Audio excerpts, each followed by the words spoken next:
today's broadcast. I really honor you coming. I really honor it's my honor to be here. I'm really honored. Yes. Now everybody know you representative, George ambassador. Washington. No, George no, Washington, no, the Chinese people. China. I'm just small guys. No. This is my master. No. No, this is my master brothers. 您现在看到的这位称赞郭文贵是华盛顿的人，名叫纳瓦罗。这段视频拍摄于4年前的9月16号。当时喜国大总统郭文贵风头正劲，因为他诈骗10几亿美金的事情，美国政府还没发现所以他名下的那些喜马拉雅农场喜币交易所郭俱乐部现金源源不断的都涌到他自己的账户里头有钱了嘛，就不缺乏有人来支持在他的支持者中，有2位美国的前政要最为有名，一个呢叫班农，另外一个呢叫纳瓦罗。这班农大家都知道是川普那个任期之内的一个白宫的顾问跟郭文贵关系非常密切那新中国联邦成立的时候宣言就是郭文贵跟班农在那游艇上宣布的灭共。今天能和所有的战友们一起见证我们新中国联邦的开国大典。今天我们要用鲜血来证明捍卫我们这个宣言一定要得到实现。亲爱的兄弟姐妹们，我今天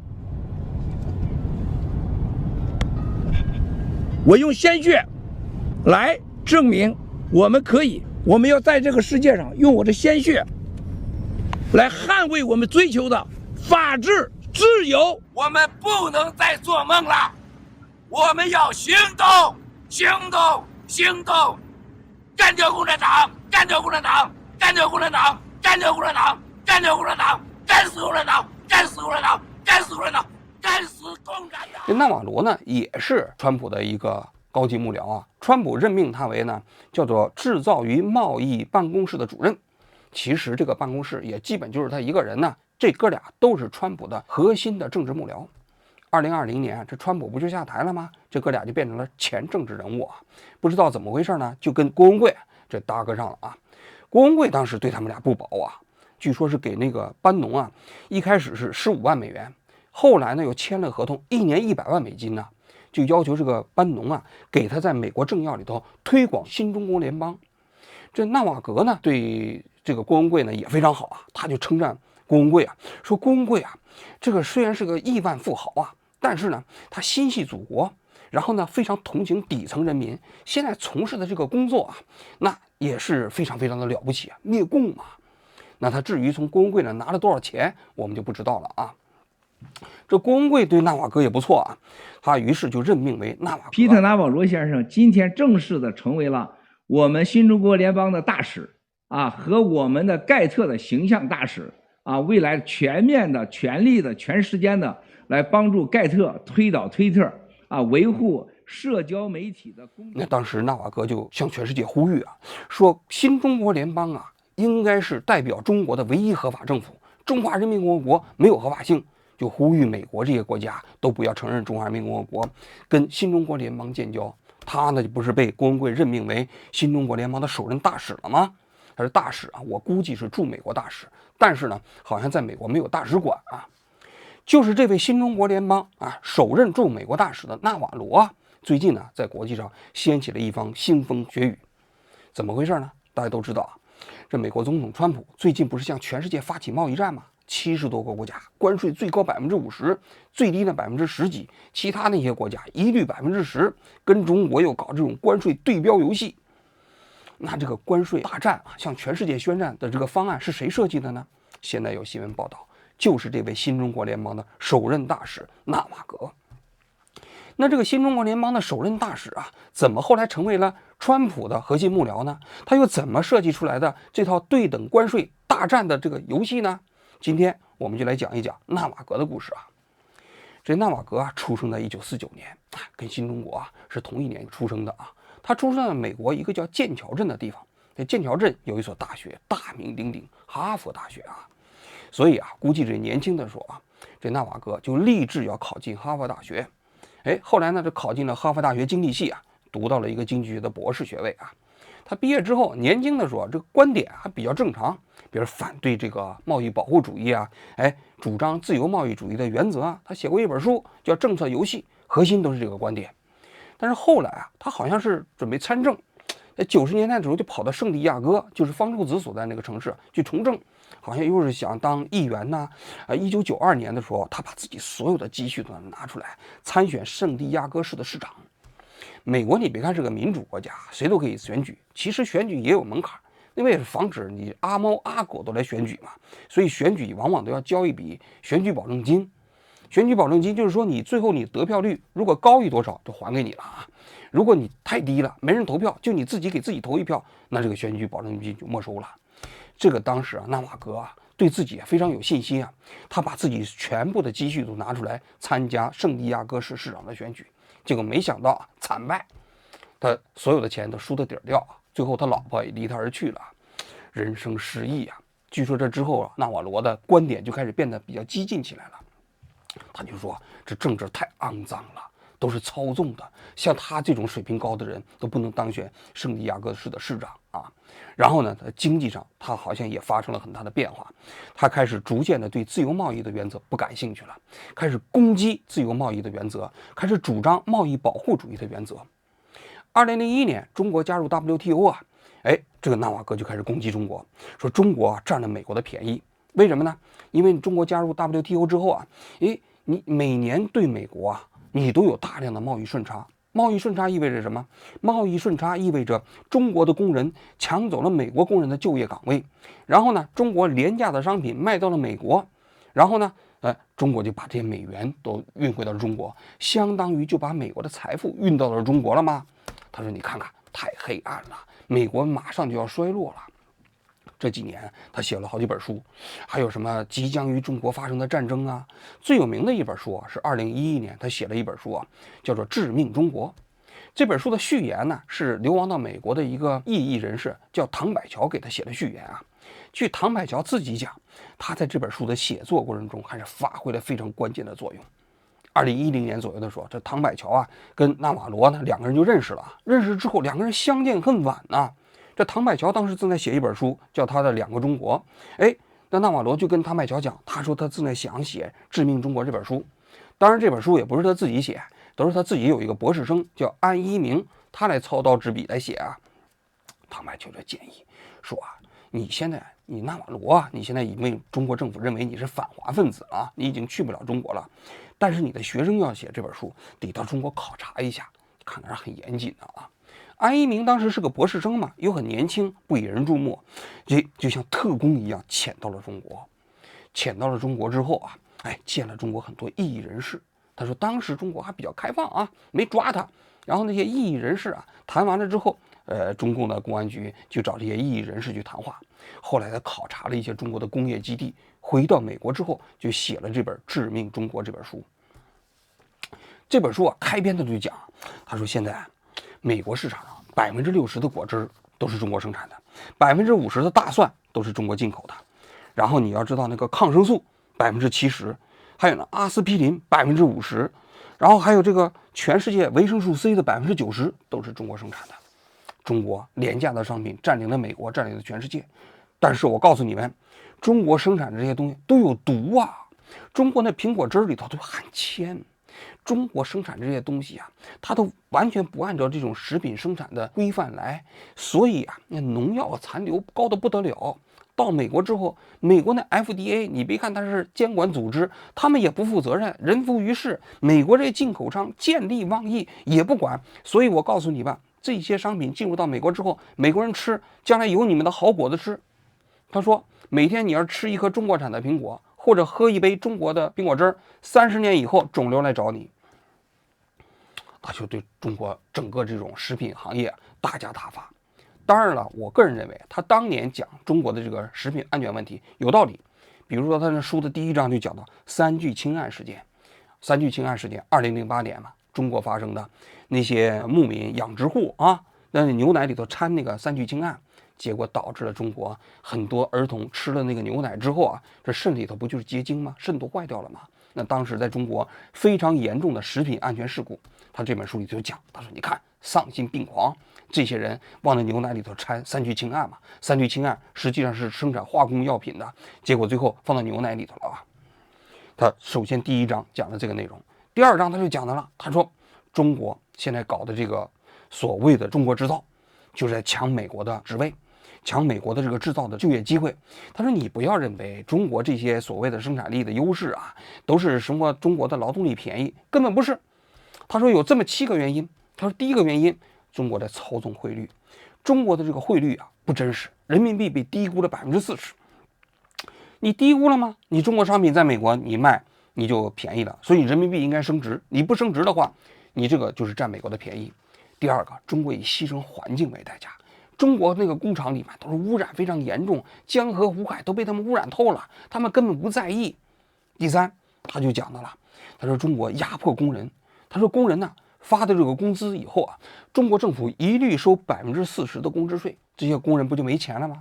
没钱了，那你就只能把这个过剩的资本倾销到美国去，那你在国内嘛消费不了嘛。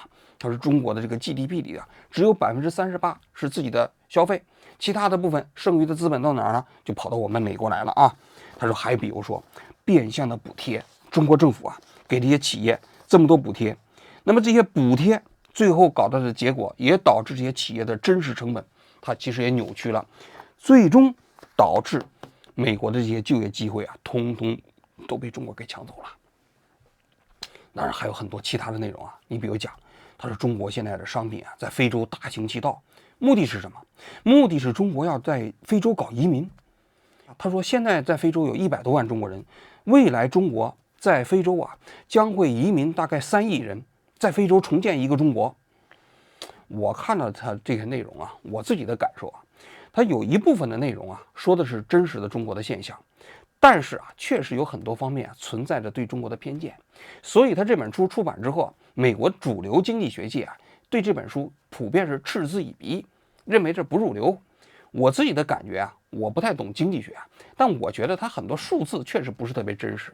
你比如说他举一个例子，他说中国现在由于搞计划生育政策啊，中国有1亿多光棍找不到媳妇儿。我就查了一下这个信息源啊，一查就发现中国有一篇文章讲到啊，他说到2050年的时候，中国男性比女性大概要多7500万。那么这中间啊，如果女性中间有7%的人不结婚的话啊，那么这么一算，大概中国到时候有1亿男性找不到媳妇儿。他说这就是1亿光棍嘛。但是问题是啊，这是一个静态推算，而且是2050年，不是现在。但是这本书呢，就直接说中国有1亿多光棍，那这个数据肯定是不是真的嘛，对吧？另外一个，你比如说你在非洲移民3亿人过去，要在非洲建一个中国，我觉得这有点夸张。那也不是说你中国想要移民到非洲去，你就能移民到非洲去，人家非洲人也不答应啊。你不要认为非洲你就可以随便移民呐，那也有很多移民的政策限制啊，对吧？所以我觉得这些数据本身呢，它不太可靠，导致这个书啊得出的一个结论呢就不太可靠。当然最后呢，他形成那个结论就比较极端了。他说要在跟一个红色中国共处的时代啊，他说要给中国加关税，同时呢要号召美国啊这些工厂都搬回到美国来，号召美国的消费者说你们买东西啊，你不能图便宜。你要看跟中国在一起，这中国生产的都是有毒的，你不能用它的。对工厂来说，你不能把鸡蛋都放到中国这样的一个国家，万一中国跟美国打起来了，你都放到中国这样的国家，你将来要付出的代价是多少呢？最后他还是宣布说，美国应该及时的要宣称对月球的主权，不能让中国染指到月球上去。这样的话啊，抢先一步宣称对月球的主权。其他这些友好国家如何用，可以用条约来约束，中国把它排除在外。最后他还讲到了，他说过去美国这10-20年啊，对中国的政策完全失败了。为什么？因为都是跪舔中国，没有脊梁骨。他说美国现在急需一位啊，像丘吉尔一样的伟大的这个总统，能跟中国对着干，跟中国硬刚，而不需要一个张伯伦。据说这本书啊出版完之后啊，被川普看到了。川普看到之后，他就觉得他就是美国的丘吉尔啊，就要跟中国硬干呐。就唐百乔讲，川普当时在2012年的时候就要竞选总统，后来呢，由于支持率比较低啊，就没竞选。到2016年的时候竞选，那不就成功了吗？入主白宫了。当然，我听到另外一个说法，就是川普怎么认识的这个纳瓦罗啊，跟这个唐百乔说的不太一样。他是说2016年川普不是搭建班子准备竞选的吗？他就需要经济智囊。于是他就让他自己的女婿去物色啊，他的女婿也很聪明啊，会上网，在网上就用亚马逊搜索，就搜索到了一本书，就是即将于中国展开的这场战争。这本书的作者呢，就是纳瓦罗嘛。哎，这个书名特别吸引川普的女婿，川普的女婿就约这个纳瓦罗见面，双方一见相见恨晚，就把他推荐给了川普。至此啊，人生失意大半辈子的纳瓦罗呢，进入到了川普的核心幕僚圈。后来2016年，川普不就是入驻白宫了吗？哎，纳瓦罗呢也跟着川普进到了白宫，川普就任命他为叫制造与贸易办公室的主任。这个制造与贸易办公室的主任啊，当选之后啊，据说他是操刀了跟中国的第一次贸易战。因为川普当时入主白宫不久，就宣布要对中国不是加关税吗？一开始是加700亿的，后来又加到了2500亿，后来又加到了3600亿，那态度非常强硬啊。那么这个操刀政策的执行人就是纳瓦罗，纳瓦罗就认为应该给中国加关税。据说啊，这个当时跟中国谈判的时候啊，纳瓦罗也是美方谈判代表中间非常强硬的一个。当时双方谈判是轮流举行啊，这一轮在美国举行，下一轮在中国举行。唐百乔讲说，当时去中国谈判的时候，中国就提出来这个纳瓦罗能不能不去，川普总统总是驳斥中国的这个言论，说必须去。所以你可见啊，中国对纳瓦罗是非常非常的在意啊。这一点我觉得说的可能是没问题啊。后来到川普在2020年下台之后，中国不就出台了一个惩罚反华分子的名单吗？这纳瓦罗就纳入到了这个名单，他排名第2啊，那名次还是挺靠前的。那说明中国实际上对纳瓦罗确实是非常讨厌啊。这纳瓦罗呢，不仅仅发起了对中国的第一轮贸易战，2019年的时候，他在国会啊提交了一个法律草案，这名字叫做《对等关税法：就业与贸易赤字的影响》。这名字是不是非常熟悉？大家都知道，最近这一次美国向全世界发起的贸易战过程中，川普反复提起的一个词叫做对等关税。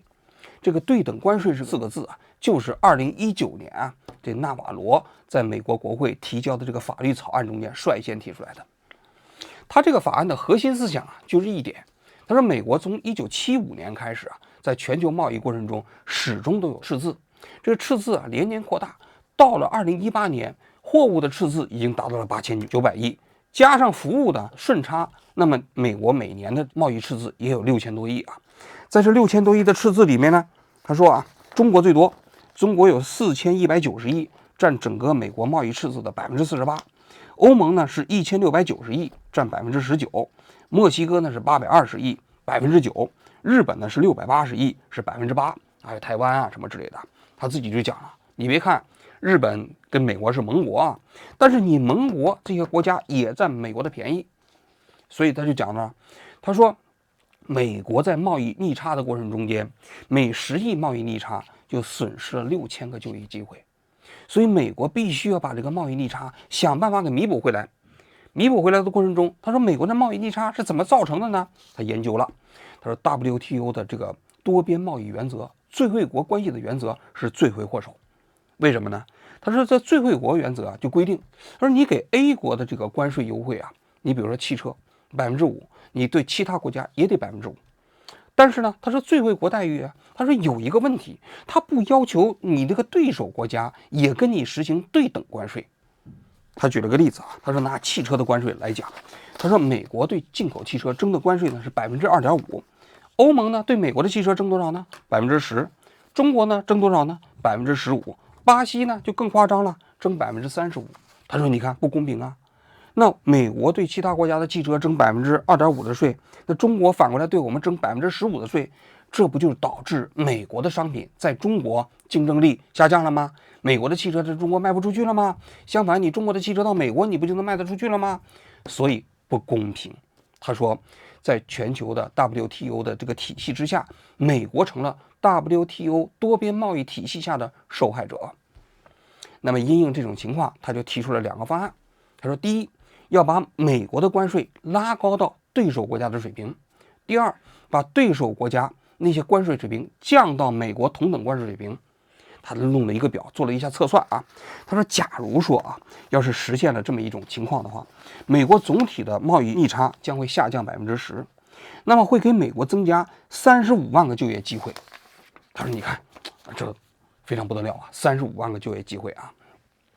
同时他为了解释他这个理论的合理性，他也讲了，他说你比如说日本这个国家啊，那它关税很低，日本我们都知道，日本的关税对美国汽车就是0啊，但是美国的汽车在日本还是卖不出去嘛。他说什么原因呢？他说日本这种国家，它虽然关税很低，但是它的非关税壁垒非常高，它这些非关税壁垒啊，其实导致了美国的商品在日本也卖不出去了。他说这个也是需要解决的。你包括这一次上台之前，他接受 NHK 采访的时候也是这个意思。他说日本虽然是美国的盟国，但是美国在这一轮的关税的过程中也不能客气，也包括台湾，他也是讲到了类似的问题啊。那么他这个方案呢，他就提出了一个理由：当贸易伙伴的关税跟美国不对等的情况下，授权美国总统啊可以跟对方进行谈判。谈判就是说，你要不把你的关税降到跟美国一样，要么呢美国的关税提高到跟你的相同的水平。如果对方不服气，像中国这样不服气，那美国总统可以直接提高关税，惩罚对方。他的这个对等关税法核心就是这个理念。但是啊，当时2019年1月份的时候啊，共和党在参众两院实际上已经失去了多数席位啊，再加上他这个观点啊本身可能也确实有点惊世骇俗，所以在众议院的一个委员会里就没过关，根本没有进入到投票程序，就无疾而终了啊。但是没想到啊，他这个无疾而终之后，这川普不就下台了吗？下台了之后呢，他就开始投靠郭文贵嘛，郭文贵呢就对他比较赏识。赏识之后呢，就说他不停的在称赞郭文贵啊。后来郭文贵被抓起来了，抓起来之后，这纳瓦格还在不断的称赞郭文贵。By the way, he will be one of the few people who has both spent time in a Chinese communist prison and a U.S. prison. Yes. For speaking the friggin' truth. Yes. In China about China, here Yes. about China. Yes. 所以你看，郭文贵人家非常了不起啊，是个英雄，呼吁美国政府要把郭文贵赶紧给放了啊。所以啊，我估计郭文贵是给了他不少钱，任命他的大使嘛，肯定要领薪水的嘛啊。那么一转眼啊，这2024年啊，这川普不就是又获得了美国的大选嘛？这个哥们儿呢，又被川普给招来了。他为什么被川普招来了呢？一方面，川普啊就对他这个观点比较这个认可；另外一方面，当时2023年的时候，川普当时不是在冲击国会那个案子过程中，那法院要审理吗？国会要审理吗？当时就招纳瓦罗到这个国会去作证。纳瓦罗很硬气啊，不去啊，不去之后就被判藐视国会罪，直接判入狱4个月，然后呢就给关起来了。2024年的7月份到10月份，这哥们就在监狱里蹲着呢啊。那这个呢，一般人会觉得挺丢人的，但在川普家族来看，那这是镀金呐，这哥们太忠了。还你比如说2020年那次大选的时候，那川普不就说民主党很多地方搞鬼吗？这做票吗？这纳瓦罗啊也写了一个报告，他说这个民主党在6个州那都是作假。那这个呢也特别受到了这个川普的赏识啊，所以川普这一次当选美国总统之后，又把这个哥们招回来了，重新任命为白宫的顾问。在白宫的顾问中间，那你想想，2019年他那个时候啊，不是这个对等关税法没有在国会通过吗？因为按照美国的法律规定啊，你对其他国家的这个关税问题必须国会立法啊，通不过怎么办？那我估计这哥俩一商量，就实行美国那个紧急状态法，宣布美国进入到紧急状态，然后美国总统就有了不需要国会授权的权利。于是，在今年的4月初，发起了对全世界的贸易战。那么最后的这个总的操刀师就是这个纳瓦罗。这纳瓦罗啊，这个观点啊，据说在美国的这个特朗普的内阁里头，观点也不太一致。那他那个财政部长啊，好像是就是个鸽派，最近一直在主张跟中国经过个中间人来谈，别搞美国给中国145%的关税，中国对美国实行125%的关税，不行，通过中间人赶紧来谈，双方达成协议啊，相对来说态度比较温和啊。那么马斯克啊，对这个纳瓦罗那意见大了去了啊，因为大家都知道马斯克是个商人，他是一个自由贸易的一个坚定维护者。这一轮的关税刚开始搞的时候，他就说希望欧盟跟美国来谈，双方互相之间全是零关税。所以一开始说搞对等关税的时候，马斯克是希望双方都把关税降到0，他是一个自由贸易的一个维护者嘛。但没想到搞来搞去，关税比过去还变本加厉了嘛。你想纳瓦罗的这个方案比他2019年的这个对等关税法要激烈得多，那个时候呢，要么是其他国家降，要么呢美国提高到对方的对等关税的水平。但这次不一样了，他搞了一个公式啊，这个公式就是说贸易逆差的额度是吧，除以2乘以100%，这是关税税额。所以把那非洲呢，什么莱索托这种国家都定义为50%的关税嘛。那这远远比他2019年的那个对等关税法要激进，但是还叫了个对等关税法这个名词。马斯克就不干了，马斯克就觉得这是胡闹啊，于是他在网上就讽刺这个纳瓦罗，说这个人不太懂，是哈佛大学毕业的啊，这好像不是什么优势啊，这就是个问题啊，这个人好像什么都不懂啊，好像屎一样。那他讽刺他，讽刺的过程中，那纳瓦罗好像也就不太干了，他就说这马斯克这个人呐，他好像就是组装汽车的，组装汽车嘛，他是汽车中间的电池啊、电机啊都来自于中国，他就比较在意这个零件的便宜，而我们在意的是制造业重新回到美国。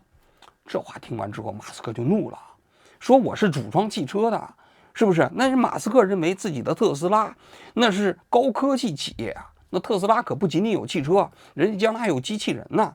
更重要的是，特斯拉的产业链都在中国。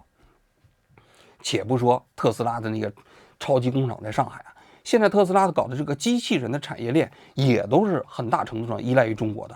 他当然知道中国的产业链对他特斯拉意味着什么，所以他就开始骂这个纳瓦罗，说这纳瓦罗是个白痴，是吧？什么彼得白痴，利用那英语的梗啊，双方就吵起来，发生了激烈的争吵。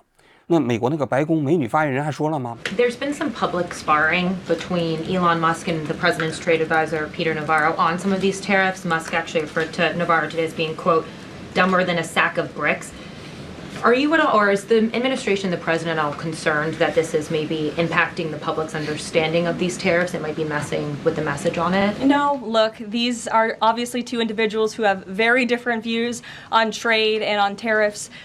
Boys will be boys, and we will let their public sparring continue. And you guys should all be very grateful that we have the most transparent administration in history. 后来在内阁会议的时候，据说是特朗普对马斯克好像有微词，说这个人呢，我这个是碰巧喜欢他了但是实际上他做的事情也就那么回事儿，给人感觉啊，这马斯克好像离这个权力的核心在渐行渐远，而纳瓦罗本身呢，还是一直受特朗普的赏识。要不你想想，这特朗普怎么能搞出这么疯狂的一个关税计划呢？那在我看，这纳瓦罗啊，他是最核心的观点，这个对等关税法也好，包括所谓的致命中国也好，我自己一个最核心的感受啊，你要说他有没有道理呢？有那么一点点，但是大部分程度上还是没有道理。你比如说啊，美国的制造业的流失，你只看到了关税层面，你只看到了这个劳动力的价格层面，但是美国制造业的流失真的就是关税导致的吗？我认为不是。你至少还有劳动力成本问题吧，有美国社会的工会问题吧，有美国社会的管制问题吧，这些问题共同造成了美国制造业的今天的流失、空心化。那么中国制造业的兴起和发达，真的全都是补贴导致的吗？真的都是毒害环境导致的吗？10几年前、20年前或许是，但今天的中国制造已经跟过去比起来脱胎换骨了。你不能再用过去的眼光看待中国了。中国的产业集群，包括中国工程师的红利，那么现在库克都讲了，他说中国你要想找一个工程师，1分钟之内搞一屋子来，但是美国呢？他说如果要是没有中国的产业链，连一颗螺丝都生产不好。库克作为一个商人，他自己看得清清楚楚、明明白白。就中国今天的中国制造的优势，不是简单的关税优势和汇率优势导致的，它的确有自己的产业集群背后几十年来努力的结果。那么你在这种情况下，你单纯的靠所谓的关税壁垒能解决制造业重新回到美国的问题吗？至少从2016年那一次看来不太现实。因为那一次啊，中国跟美国发生贸易战之后，中美之间的贸易顺差大概减少了1600亿，但是呢，美国的制造业回去了吗？并没有啊，只不过中国的制造业转移到了越南，转移到了柬埔寨这些其他国家了。所以制造业要真正回到美国，远远不是一个关税导致的。更何况你说美元啊跟其他国家有贸易逆差，就占了美国的便宜，但是从另外一个角度来讲，国际社会之间的贸易往来也有一定的互利性啊，这是美国经济学界的主流观点啊。因为你买了其他国家的便宜的商品啊，那便宜的商品导致了美国物价低，美国人只占全世界4%的人口，消费了全世界30%的商品，靠的是什么？靠的不就是全世界其他国家生产廉价商品，要赚美国的美元，把商品卖到美国吗？美国在这个过程中也受益了呀。你不能说在这个体系过程中，美国纯粹是个受害者。但是我有一点担心，就是川普啊，就是整个这样的一个幕僚班子的人呢，他的经济操盘师是这样一个极端的人，同时他对中国呢又非常不了解，或者说了解程度非常不够。在这种情况下制定的对中国的贸易政策，甚至包括对整个世界的贸易政策，那从前景来讲，我是非常非常不看好的。或许啊，他就跟郭文贵的那个喜国一样，天天喊灭共。那你说灭共这件事情能靠郭文贵吗？郭文贵他当时曾经讲了啊，说灭共已有7剑客。这个灭共的可以说是7剑客啊，灭共之祖啊。第一是郭文贵，第二个是班农啊，第三是庞毕奥，第四是皮特纳沃罗，第五是川普，当然还有郝海东夫妇啊。这7个7剑客真的就能灭共吗？如果纳瓦罗的这个理论成立的话，我觉得可以；如果纳瓦罗的这个理论不成立的话，那我相信啊，其实他这个灭共计划最终也就是跟郭文贵的这个下场一样啊，实际上变成了一场笑话嘛。好了，我今天就讲到这里，谢谢大家。No ever no use your representative ambassador. George Washington, the Chinese people. China. I'm just small guys. This is my master. No, this is my master brothers.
By the way, he will be one of the few people who have both spent time in a Chinese communist prison and a U.S. prison. Yes. For speaking the friggin' truth. Yes. In China about China, here Yes. about China. Yes.